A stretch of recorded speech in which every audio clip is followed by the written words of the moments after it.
Hi guys, it's Mwega here. Welcome back to my channel, and I'm feeling particularly happy today. Uh, yeah, I don't know. As you've noticed, I haven't posted for about a week. I played a tournament last week. It was the Knights Chess Academy knockout tournament, and I was late to arrive at the venue on day one. So I missed round one, played 6 rounds, qualified for the next day with 4 out of 6 points. I only lost to Nefat and the Mongolian Uyanga. So I played really well on the rapid portion. So the reason why I'm talking about this tournament and the reason why I haven't posted for about a week now is because I really played badly during the blitz portion of the tournament. I played my worst ever tournament considering everything, like all time controls. So I wasn't particularly in the mood for chess, studying chess or playing chess or anything. So yeah, I have been away from chess for about a week now, just trying to get myself back to loving the game and loving the sport. So here with me, okay, I'm aware that I have this playlist that I'm supposed to make for the fifth Lepeli Cup, and I'm going to continue, but I have to show this training game first because this is the game that has contributed to bringing me back into the sport, bringing me back into the game. So let's go ahead and talk about it for a few seconds before I show you what went down. So as you can see, I was playing Muli Rafael. It's really a training game. It wasn't federated. It was just casual, but still classical, and all the FIDE rules apply. Everything was as normal as it could be, except the FIDE rating. So we usually play some training games with a couple of my friends, and Rafael is one of the people I play with, and we had been planning these training games for a while now, and it seemed like the day was never coming because there was a tournament almost every weekend. So we just decided to do it today, actually on Sunday, 3rd September. So I was the one who was going to pick the first color, the first piece, or maybe color, I don't know. But I picked black because I wasn't really prepared, and as I said, I wasn't really in the mood to play chess. So I picked black, uh, and all I was doing in this game was trying to survive and trying to see if I would build back my love for chess. So without talking too much, let's see how the game went down. So he played c4. The hardest part about preparing for a player like Rafael is these are one of those players who can play anything. So when I was going through his games and his accounts, I was really stuck. I didn't know what to do for preparation because he's one of those players who can play e4, d4, c4, knight to f3. He can really play anything as a first move, and he's versatile. He can play sharp positions, also sometimes positional. He's also positionally strong. That's what I'm trying to mean. So he's one of those players who can do everything, and playing against him is usually interesting but really hard when you're trying to prepare. So he played c4 in this game, which I expected in some way, because when he plays d4, there are some lines that I'm not going to reveal too much because he's also my training partner. I'm not here to say everything about him, but there's some lines I'd prepared for him against d4. So he went c4. He played knight to f6. He went knight to c3, and when we were doing our analysis, he told me that his idea was to play knight to f3, and he had a line that he had prepared against because normally after any move, let's say he plays knight to f3, normally I play c6 and I have this sort of a Slav, sort of a Caro-Kann pawn structure against the English opening. That's what I normally play. So instead, I think muscle memory just kicked in and he played, instead of playing this, he played knight to c3. So after playing knight to c3, my idea throughout the game and from the start of the game till the end, my idea was the same. I wanted to trade everything down to go into some sort of an endgame and try and equal things out and just survive, because I wasn't really feeling chess. I wasn't really feeling it.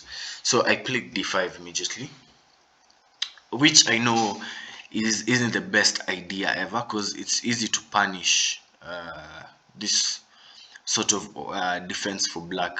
So he played c takes d5, I played knight takes d5, and he pushed d4, forcing me to trade on c3, because going back doesn't really, because I could go back, but then really defeats the purpose, and it really shows that I didn't have an idea after taking the center, because that's like I've wasted a move taking on d5 and still coming back to f6. So I saw it better to just trade off everything and go into the end game that I was trying to achieve.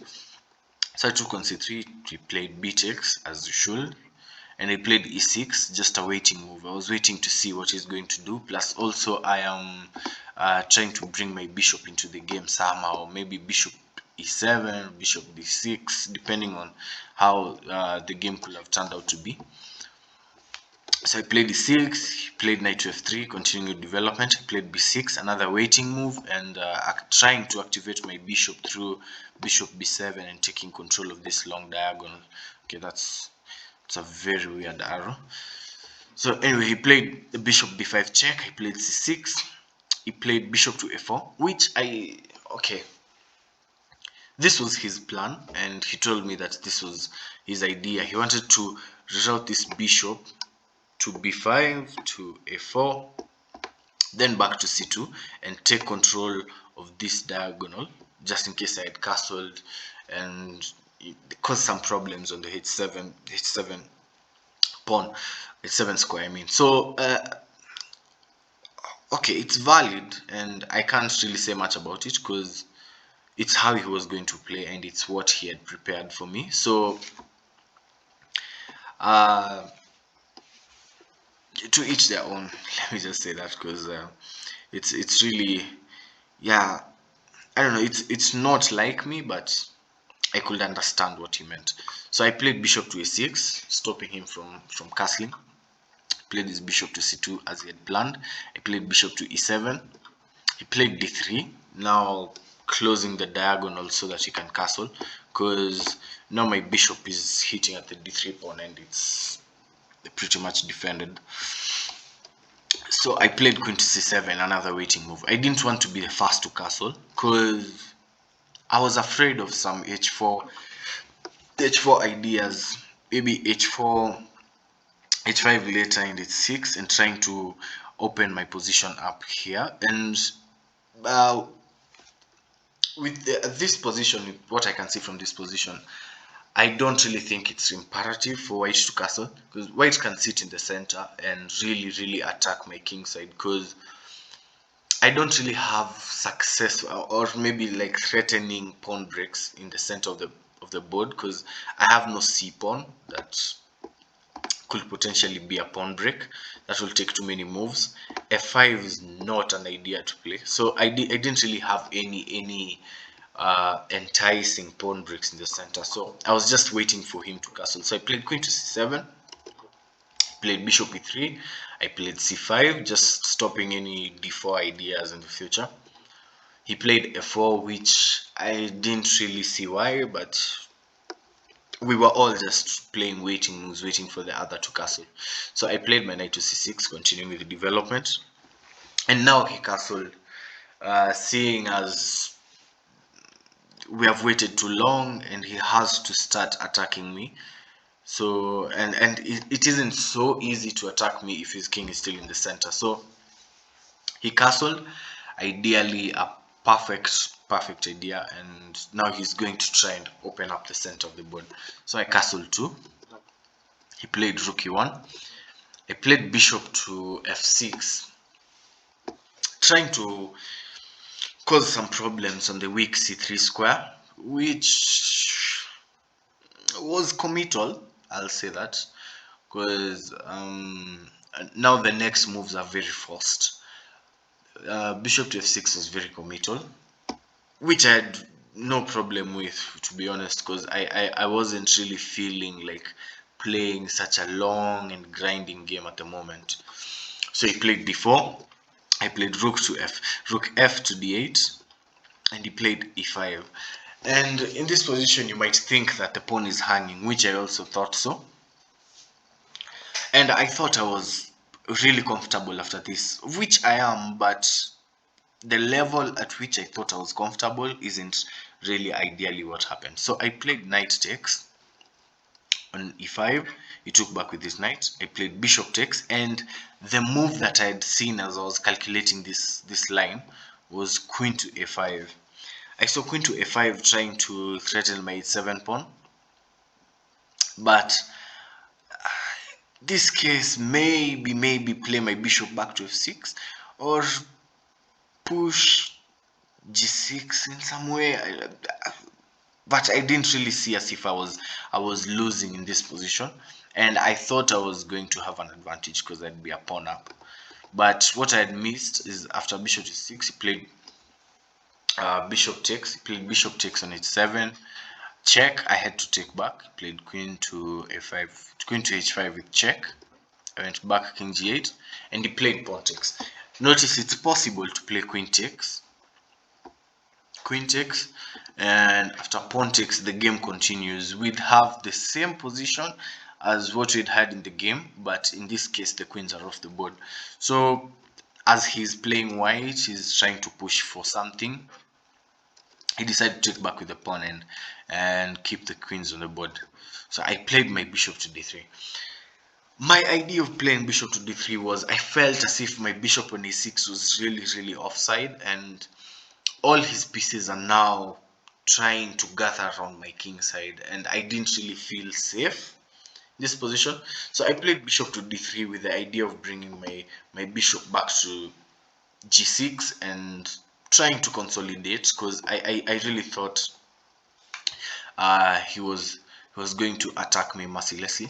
So he played bishop to g5, which was a really good move. I played rook to d3, queen f3, stopping any ideas of moving my rook on d5. And also I can't really defend my rooks with any other rook because the bishop stops any infiltration or any support on the d8 square rather. So instead I played c4 because the other idea was eventually to push c4 and chase my rook away in some way and win the rook on a8. So to stop that, I played c4, and I thought this should stop everything at once. Plus it also opens up my rook, and my rook is sitting really well on d5. I thought my rook was really comfortable on d5.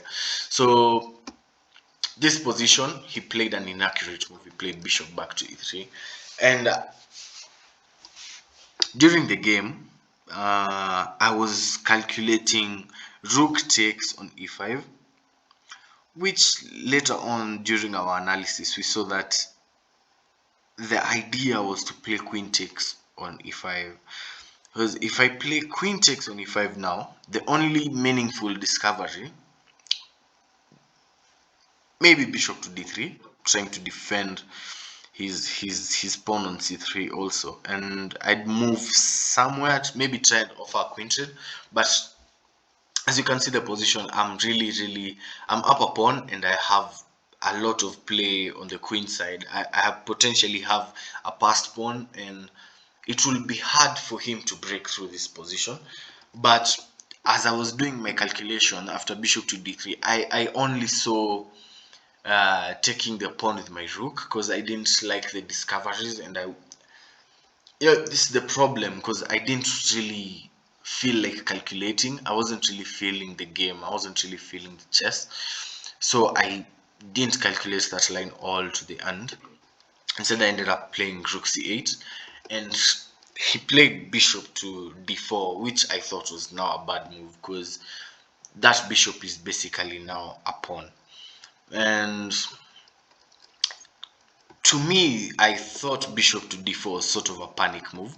Because yes, the pawn on e4 is hanging, but maybe you can play bishop to f4 something and try and defend it in this way instead of playing bishop to d4. Because after playing bishop to d4, that bishop is now a dead bishop in this game. So after playing bishop to d4, I played queen to e7, stopping any h4, h5 ideas. He played rook to e3. I played my bishop back to g6, just waiting and also getting my bishop out of the way. Because after rook to e3, I thought he wanted to sacrifice his rook for my bishop, and I really liked that bishop because it's really doing a lot of work controlling the light squares around my king. So I decided to save it. Bishop back to g6. He played queen to f4, now preparing h4. I played bishop to f5 with a sneaky idea. I wanted him to play something like g4, and I'd play queen to h4. And my idea was to stop any h4, h5 pawn pushes. Because, okay, so in this case, you can't really take this pawn because the queen is hanging. And now the h pawn can't be pushed at all because my queen sits in the way. So that was my idea after playing bishop to f5, which he obviously saw. That's really a basic tactic. Played h4.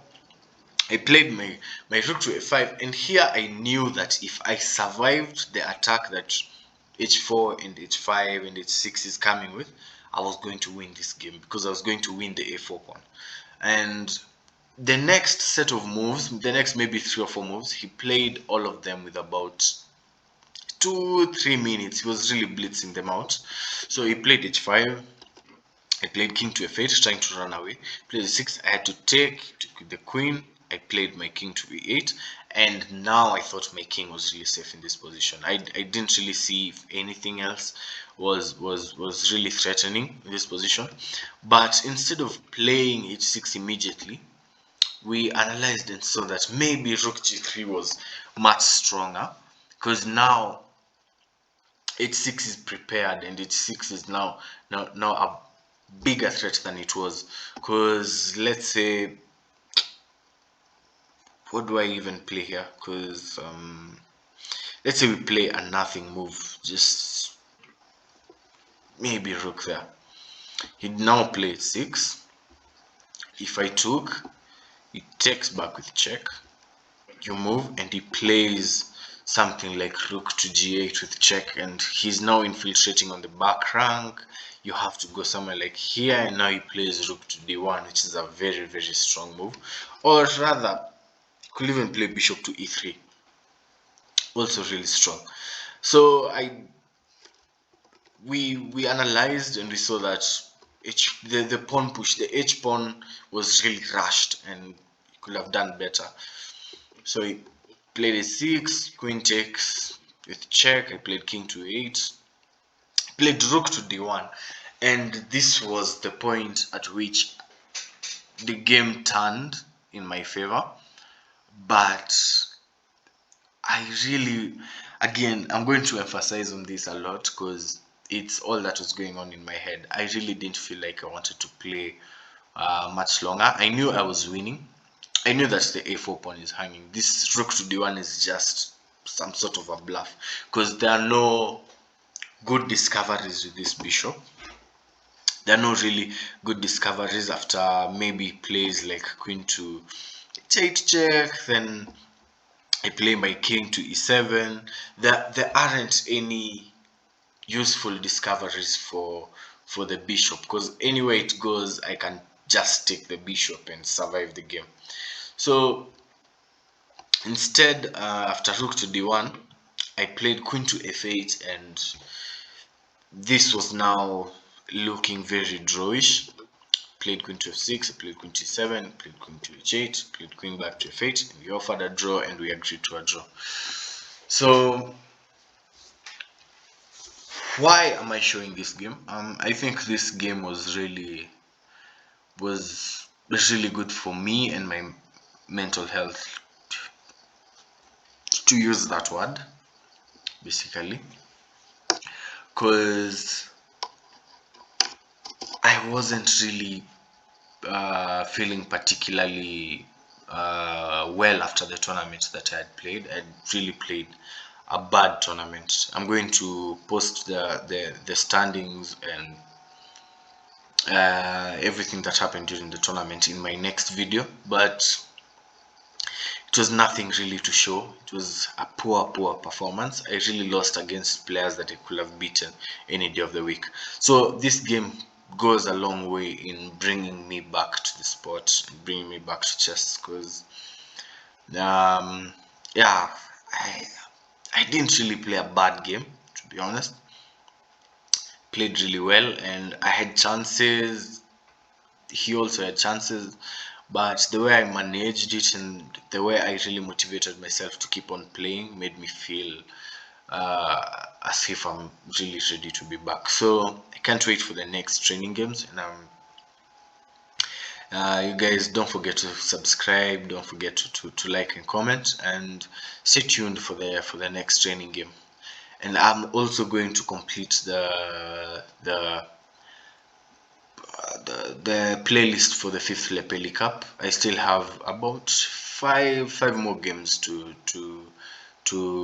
record and post. So thank you for your time if you've really stayed up to the end, and yeah, subscribe, keep watching, and let's keep growing and chasing that FIDE title.